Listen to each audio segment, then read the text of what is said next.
Social anxiety or social pressure and stress. Assalamu alaikum. Dear viewers, social anxiety and social mental pressure are very common among people and they are seen in every age group. If you think about it, even from birth, a small child can also be a victim of social mental pressure, and as that child grows into an adult, they continue to experience social and mental pressures throughout their life. So, what exactly is this? Basically, if you look at the beginning, a small child is often pressured by us to shake hands with others in social situations. Many times the child feels shy or embarrassed. Sometimes they don't want to shake hands. At different times in front of others, we give our child different labels. He is very shy, he doesn't mingle with people, he doesn't share, he is very rude, he is very stubborn. All these things create low self-esteem in the child. The child starts thinking negatively about themselves, and gradually this becomes their self-image. He can't speak in front of others, he gets anxious, he doesn't know how to talk. There are so many such labels that parents are giving to their children, aren't they? Similarly, there are some words that teachers also say to children which result in things that later in life appear in the form of social anxiety. So, what exactly is social anxiety? You must have seen that for many people, when they speak in front of others, their heartbeat becomes noticeably faster and they start to stammer. They can't make eye contact or talk to others, and their hands and feet start to feel cold. For example, whether they have to talk to their father, speak to their boss, share something in front of their friends, or talk to a girl. If they have to eat in front of people, they can't eat properly either because they feel like everyone is watching them.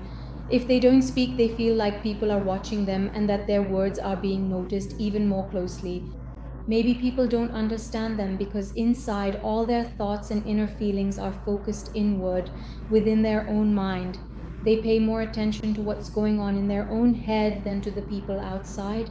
Instead, they should try to improve things, focus on their own content, or continue communicating with others and responding to their questions. They are more into their minds are deeply engrossed and they start to see the outside world through their own perspective. People with social anxiety often have a shaky voice when giving presentations. While giving presentations during conversations, whether it's a work presentation or a college or university presentation, or if they have to speak in front of others or ask questions, they start to break out in a cold sweat. Their hands and feet tremble, their voice shakes, their heartbeat becomes rapid, and the confidence of such people drops so much that they simply can't muster the courage to speak. Because of this, not only are their social relationships, meaning their connections with people, affected, but also their job performance, their performance in university or college, and even their relationship with their parents is greatly impacted. Generally, those who suffer from social anxiety are people who have endured some kind of trauma or shock during their childhood. This could be due to abuse or neglect by parents, or if the parents were very strict or harsh in their parenting. Parents who have ignored their children a lot, or the children did not receive the love and care they needed from their parents. Similarly, if a child receives excessive punishment at an early age, meaning they are repeatedly punished. In the same way, when a child is humiliated in front of others, there are many factors that contribute to this, especially the experiences you have, which lead to your social anxiety. Similarly, if you forget a single line while reciting a lesson in class and your teacher scolds you harshly, hits you, says something hurtful, or humiliates you, then you become a victim of social anxiety. Social anxiety is very common and causes a lot of mental stress, trouble, and embarrassment. This happens because our self esteem, our sense of self worth, the way we see ourselves as acceptable, depends on how others praise us or view us positively. But in the case of social anxiety, we get stuck inside our own minds. We keep processing only the thoughts in our own minds. So we just keep thinking that the other person is focusing on me, the other person is watching me, the other person doesn't understand what I'm saying. The other person has realized that I am currently upset that something is happening to me. So when we start thinking like this, we begin to drift away from the actual topic, which causes our content to deteriorate.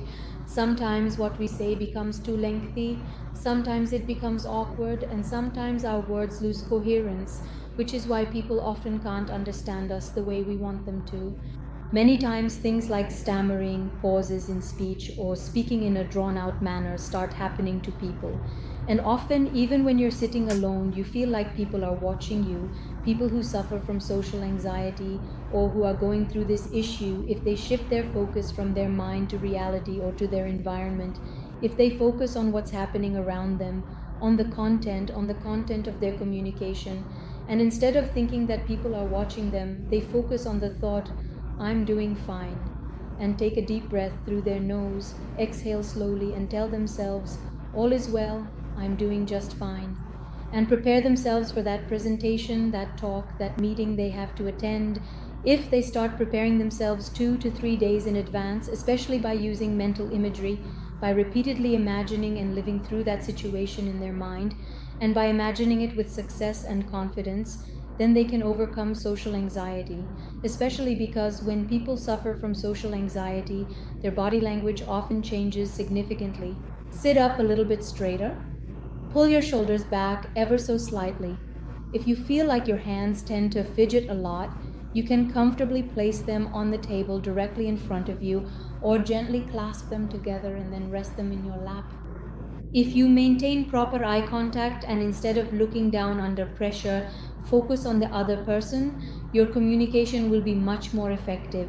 And as I mentioned, if you create a mental image and repeatedly live through that situation, practicing it successfully, confidently presenting, confidently making assignments, confidently leading meetings, you'll see that you'll be able to accomplish those things successfully.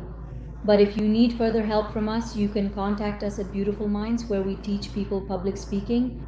We help them deal with social anxiety, communicate, and improve their confidence.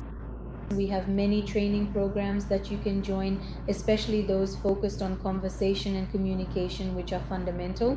We also have a course specifically for dealing with social anxiety and building confidence, which you can join. We'll meet you again in another video, and hopefully, through these small tips, we'll be able to help you improve your confidence. But if you need our help, you can also take individual counseling from us and join our courses as well.